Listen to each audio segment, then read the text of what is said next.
इस शरद पूर्णिमा की रात्रि को जमुना के तट पर भगवान ने रास लीला का विचार किया और अपनी योग माया को आदेश दिया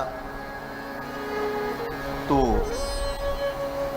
सारा वातावरण सुसज्जित कर दिया। योग माया ने रास लीला के लिए संपूर्ण वातावरण को सुसज्जित कर दिया। भगवान पिता रात्रि शरदोत्फुल्ल मल्लिका वीक्षरन्तुं मनश्चक्रे योग मायामुपाश्रितः।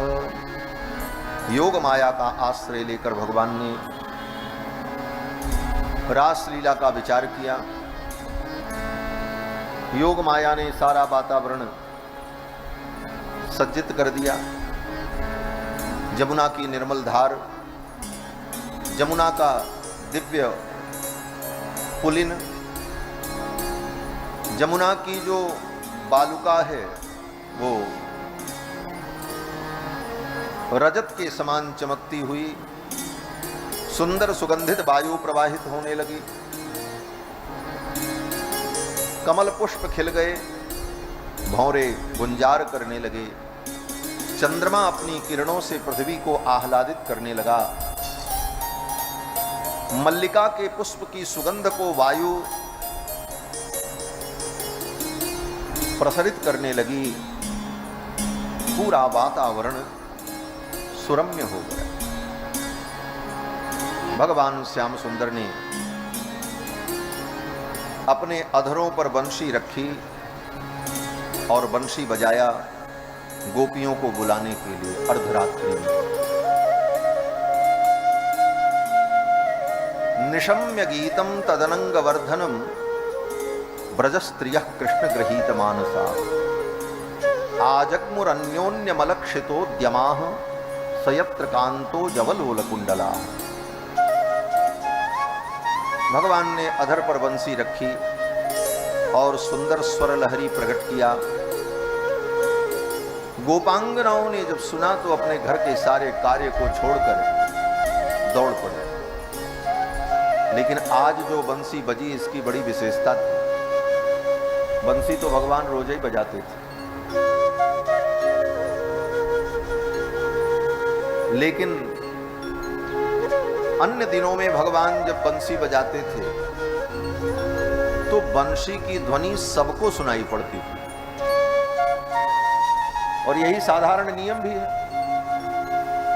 आप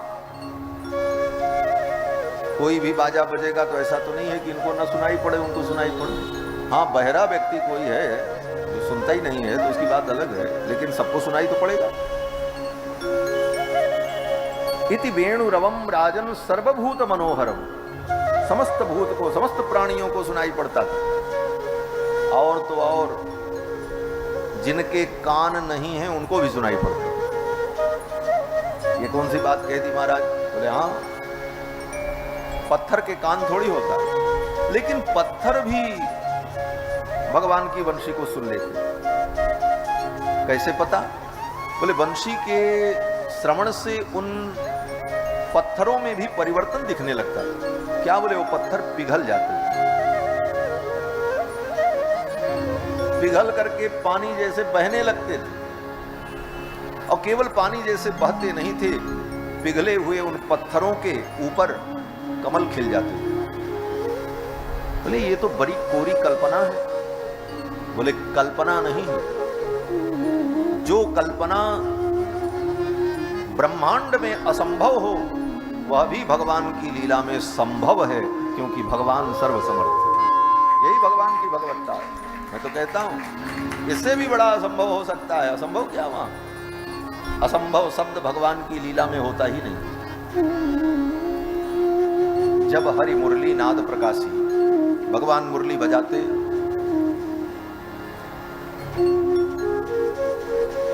सचर अचर चर भये, चर अचर हो जाते और अचर सचर हो जाते। पत्थर जो हिलता नहीं है वो पिघलने लगता। गाय, बछड़े, हिरन जो दौड़ते रहते हैं, वो सब जहां थे वहीं रुक जाते। अचर में चरता आ जाती और चर में अचरता आ जाती। पाहन जलज विकासी, पत्थर पर कमल खिल जाते। जमुना की धार रुक जाती। क्यों? बोले जमुना की धार, जमुना का जल, उस जल के एक एक परमाणु गोविंद की वंशी निनाद को सुनने के लिए ठहर जाते। कहीं मैं बह गया इस वंशी का निनाद नहीं सुन पाऊं। जमुना के जल में स्थिरता आ जाती। ये कृष्ण के वंशी की महिमा थी। बोले इतनी बड़ी महिमा एक वंशी की। बोले बजाने वाला भी विलक्षण है और बंसी भी विलक्षण है। बजाने वाले गोविंद कृष्ण हैं और बंसी क्या है? बोले बंसी भगवान शंकर हैं। भगवान शंकर ही बंसी बनकर के गोविंद के अधरों पर विराजे हुए। बंसस्तु भगवान रुद्र, भगवान रुद्र ही वंशी बनकर के गोविंद के अधरों पर बैठे। भगवान शंकर ने इसके लिए बहुत बड़ी तपस्या की थी महाराज। भगवान से कहा प्रभु आपके कृष्णावतार की लीला में, इस कल्प में मैं बंशी बनकर के आपके अधरों पर विराजूं, ये मेरी इच्छा है। भगवान ने कहा इसके लिए बड़ी तपस्या करनी पड़ेगी। भगवान शंकर ने कहा करेंगे। हजारों वर्ष तप किया। भगवान प्रकट हुए, बोले अब भगवान शंकर ने कहा हमने तपस्या की है। भगवान ने कहा तपस्या तो की है लेकिन अभी भी बहुत कुछ करना बाकी है। बोले क्या? बोले अब इस तपस्या के फलस्वरूप आपको चेतन से जड़ बनना पड़ेगा। अब आप बांस बनो। पहले बांस तो वनस्पति है, जड़। फिर बांस बनने के बाद कुछ दिन तक धूप, आतप, जल वर्षा सहन करो, परिपक्व हो, और फिर बोले फिर तुम्हारा उच्छेद किया जाएगा। तुम्हारे वंश से तुमको अलग किया जाएगा। जहां तुम पैदा होगे वहां से तुमको काट करके अलग किया जाएगा। इस दुख को सहना पड़ेगा। भगवान शंकर ने कहा करेंगे। बोले इसके बाद भी तुम्हें सूखना पड़ेगा। बोले हाँ सूखेंगे। बोले इसके बाद जलना पड़ेगा। जलती हुई लोहे की सलाका से उस बांस के भीतर के रंध्र को एकीकृत किया जाएगा। जलना पड़ेगा। भगवान शंकर ने कहा हम जलने को तैयार हैं। भगवान ने कहा छिदना पड़ेगा। जलती हुई सलाकाओं से छेद किए जाएंगे। भगवान शंकर ने कहा मैं सब सहन करूंगा। भगवान ने कहा तब ये रस प्राप्त करो। गोविंद का सान्निध्य प्राप्त करने के लिए, उस अधरामृत को प्राप्त करने के लिए कितना तप, फिर अपने वंश से उच्छेद, फिर कटना, जलना, छिदना, विधना, इतनी सहन शक्ति जिसके अंदर हो वो गोविंद के चरणों तक पहुंचे। कहते सुख में थोड़ी भगवान मिलते हैं, कुछ तो त्याग हो। तब भगवान शंकर को बंशी बनने का सौभाग्य मिला और उस बंशी को भगवान अपने अधरों पर रखे। जो भक्त भगवान के लिए तप करके, सब कुछ त्याग करके, वंशोच्छेद करके, जल करके, छिद करके, विध करके, कट करके भगवान के चरणों में पहुंचे तो गोविंद कहते हैं अब तुम्हारा इतना बड़ा उत्कर्ष होगा। क्या उत्कर्ष होगा? बोले भगवान उसको अपने अधरों के ऊपर विराजमान करते।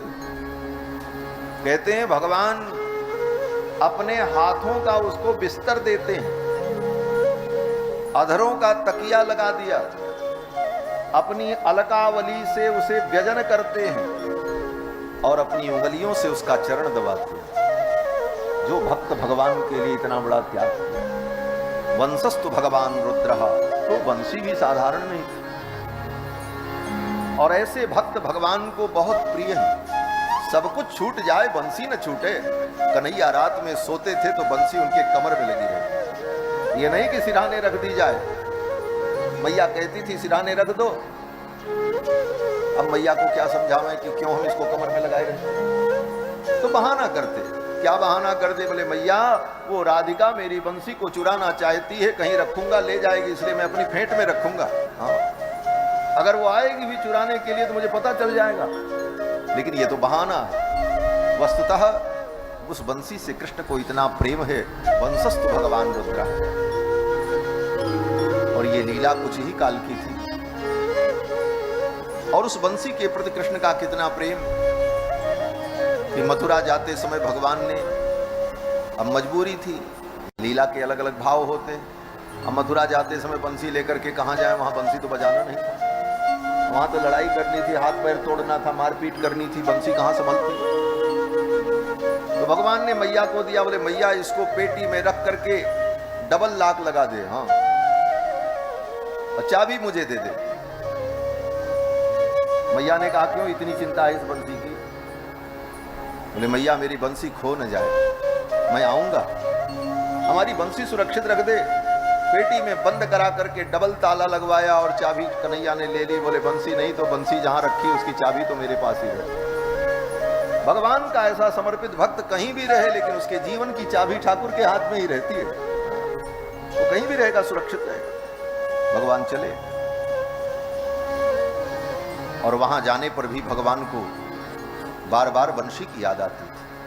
मथुरा में कहते जो भक्त भगवान के लिए सब कुछ त्याग कर भगवान का स्मरण करता है, भगवान भी उसको बार बार स्मरण करते रहते हैं। गीता में कहा है जे यथा माम प्रपद्यन्ते तांस तथैव भजाम्यहम्, जो मुझको जैसे भजता है मैं उसको वैसे भजता। मथुरा में भी पहुंच करके भगवान बंसी को याद करते। नंद बाबा को जब विदा करने लगे तो नंद बाबा से यही कहा भगवान ने, बाबा मैया से जाकर के कह देना मेरी बंसी को संभाल करके रखेगी, कहीं इधर उधर न होने पावे। हाँ? तो वंशस्तु भगवान रुद्र, ये बंसी कौन है? ये भगवान शंकर है। ऐसी विलक्षण बंसी